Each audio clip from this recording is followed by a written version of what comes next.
So I'm going to show you how to cook a ribeye steak on top of your stove. A lot of people like to broil or grill outdoors, and that's fine. It's, a good way to cook a steak, but sometimes you can't. If you live in Michigan like I do, sometimes it's too cold or it's rainy, and you really want a steak, so you can cook a steak on top of your stove just as well as you can outdoors. You need a heavy cast iron pan like this.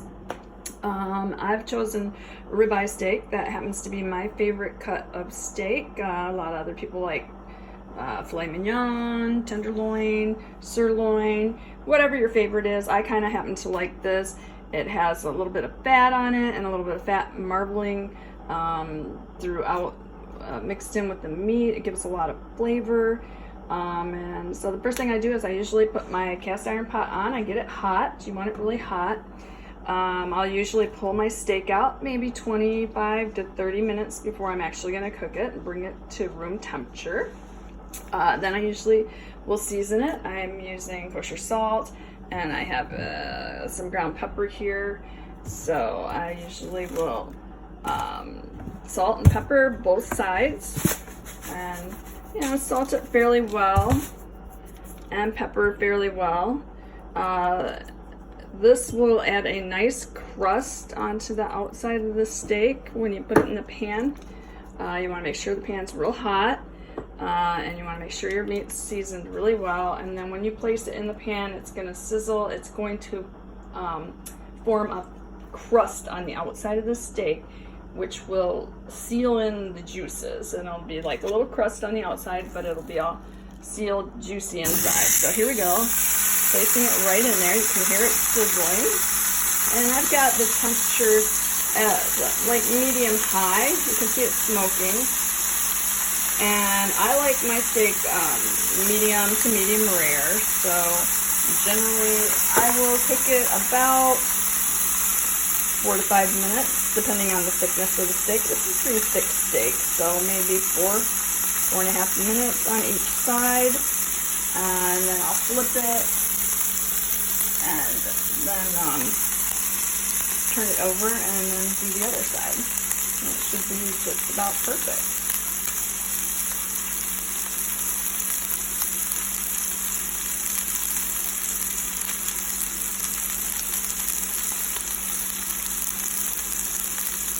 And you'll see the juices start to come up to the top as well. And just kind of leave it alone, let it do its thing. You can pour yourself a glass of wine, which I think is what I'm going to do. I have some Cote Strone here, whatever you like. And I've also made, to go with this, I've made a pecan and berry salad, and I'll probably dress that with some vinaigrette. I like balsamic vinaigrette with the berries. It just adds a nice touch. Kind of the strawberries and the blueberries play off that balsamic. It's really a good combination. And our steak is sizzling away over here. We're just going to let it go. Let it do its thing.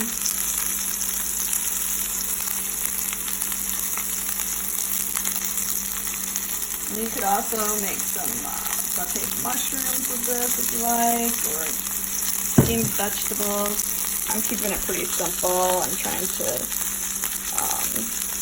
eat healthier, so I figure if I'm having this big old steak, I'm just going to have a salad with it. That is plenty for me.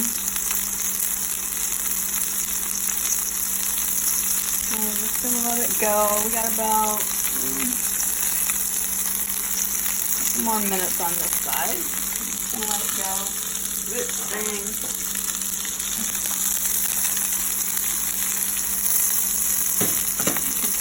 Smoking. It starts getting a little too smoky. You can turn your flame down to like medium. You want to have the whole house smoky.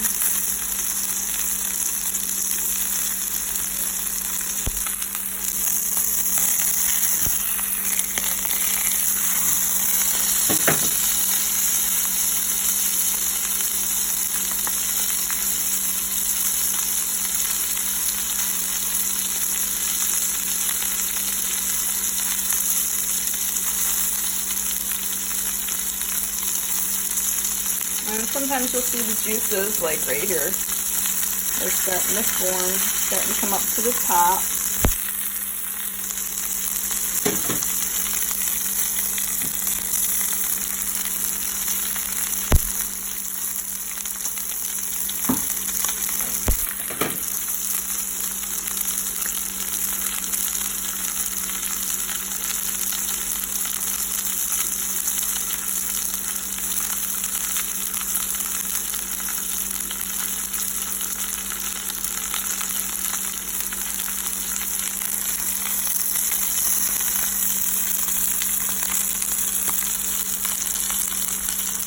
You can see the juices starting to form on the top here.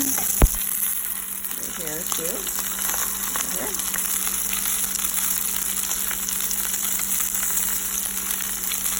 I think I'm just going to turn it now. You can see you got a nice crust formed on there. And roll on the other side. And we'll go another 4 to 5 minutes on this side. Really let it go. You could also, if you like garlic, you could put some garlic salt on there. Kosher salt, garlic salt, and black peppercorns. That really keep it pretty simple. Ribeye steak is a great steak, has a lot of flavor because of all the marbling of the fat, so it doesn't really need a lot of seasoning.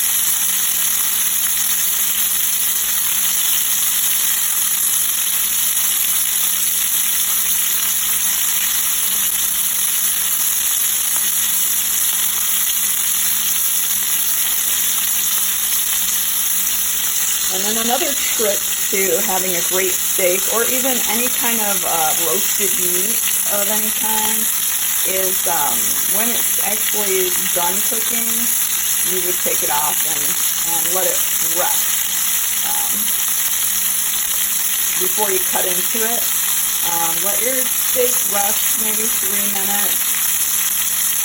If you have a roast, if you're roasting roast beef of any sort, or any kind of meat that you roast, really, you're going to want to, when it's cooked to the temperature you prefer, you'll pull it out of your oven, and you want to let it rest, like a big roast, like 15-20 minutes before you slice into it. Because if you slice into it right away, right after it's done, you're going to slice into it, and all the juices are going to run out. You have to allow the meat time to rest, time for the juices to reincorporate and distribute throughout the piece of meat. So always remember that with your steak as well. I mean, even in restaurants, when a steak comes up for a customer, they will let it sit in the window approximately 2 minutes or so that the juices are all evenly distributed back throughout the steak. Or, the roast. It's going to be on a big piece of meat, like a roast beef. You're going to 15-20 minutes before you carve it. Same thing with your turkey, roast turkey, anything like that. You want it to sit 15 to 20 minutes before you actually cut into it. You don't want these juices to run out, and then your meat is going to be dry. Everybody's had Aunt Martha's dry roast beef dinner, and the dry roast turkey, and this is the problem that most people do, is they don't allow the meat to rest and the juices to all redistribute throughout the meat. It has to rest a little bit. And this is looking really good. Getting close. I'm going to say maybe another 2 minutes or so. For my steak on medium, closer to medium than medium rare. You can just feel it. It kind of will be a little springy. The less springier it is, the more done. And this is getting to be pretty close to perfect, I'm going to say.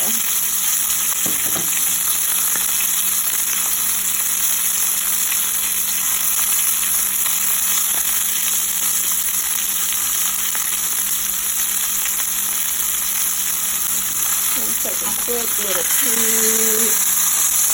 That was perfect. You can see it's all crusted on this side as well. So basically I'm going to turn it off. And I'm going to allow it to rest for 2 minutes, and then I'm going to put it on a plate, and I'm going to eat. So, bon appetit. This is how you cook a ribeye steak on top of the stove.